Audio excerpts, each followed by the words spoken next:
Meski terkenal sebagai negara modern dengan teknologi canggih, namun Jepang juga dikenal memiliki budaya yang sangat kaya akan tradisi dan kepercayaan mistis yang sudah turun-temurun.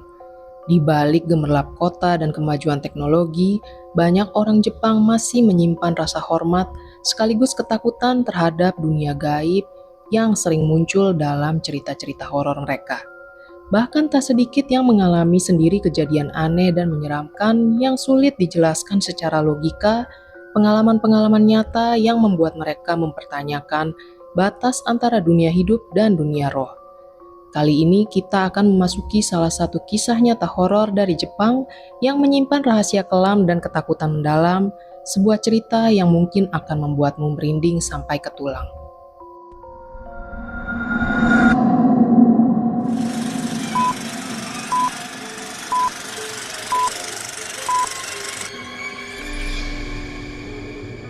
Kalau kamu menemukan rumah super murah di tengah Tokyo dengan akses mudah ke stasiun dan lingkungan tenang, jangan langsung senang. Ada alasan kenapa tempat itu kosong, dan saya harus belajar itu dengan cara yang tidak menyenangkan. Kisah ini adalah pengalaman nyata yang dialami oleh seorang mahasiswa pertukaran dari Indonesia, sebut saja namanya Arif. Arif mendapatkan beasiswa 1 tahun di salah satu universitas di Setagaya, Tokyo. Arif cukup beruntung karena dia bisa mendapatkan pekerjaan paruh waktu di sebuah restoran. Ya, hitung-hitung lumayanlah untuk memenuhi biaya hidup. Sebab meskipun dia mendapatkan beasiswa, tempat tinggal dan makan tentu saja tidak ditanggung. Tapi harga sewa di Tokyo benar-benar gila. Bahkan untuk menyewa satu kamar sempit saja sudah setara separuh beasiswa Arif.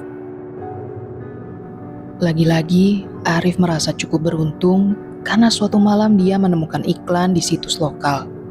Sebuah rumah mungil 2 lantai, 10 menit dari stasiun, dengan harga sewa cuma 35.000 yen per bulan.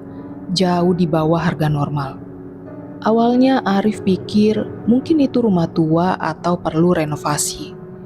Tapi di fotonya sih rumah itu kelihatan bagus, bersih, modern, lengkap dengan furniture termasuk mesin cuci dan juga AC.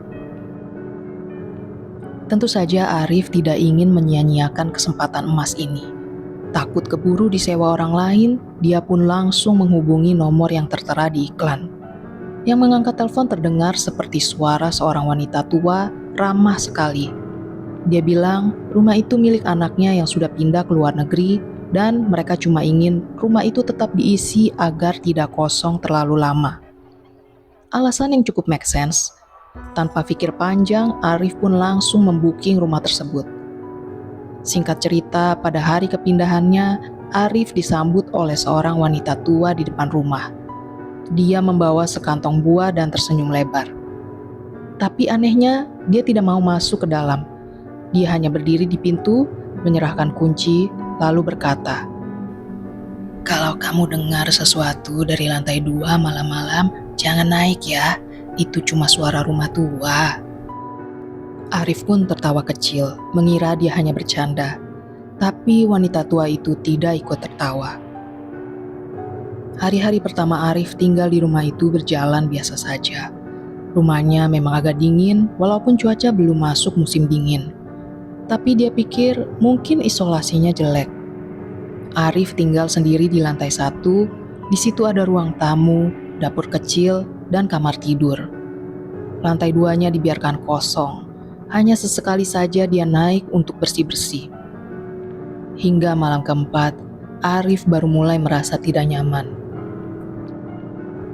Sekitar jam 1 pagi, Arif baru saja pulang setelah menyelesaikan shiftnya di restoran. Dia pun langsung mandi, lalu duduk di kasur sambil mengecek HP.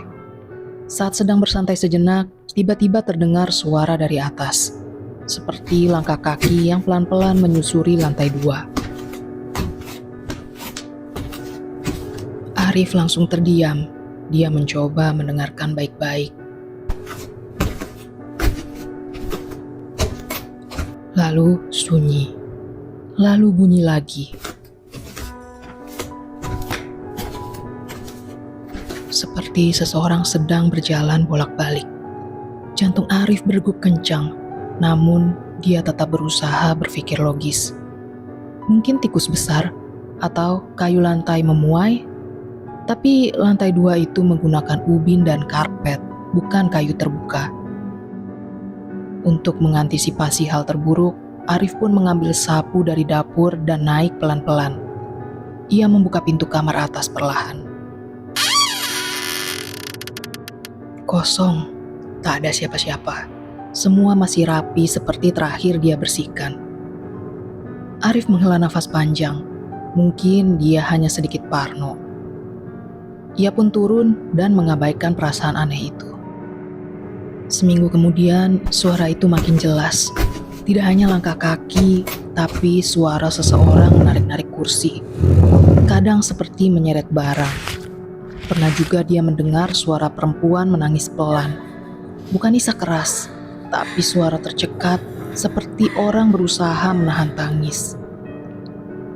Arif mulai kesulitan tidur.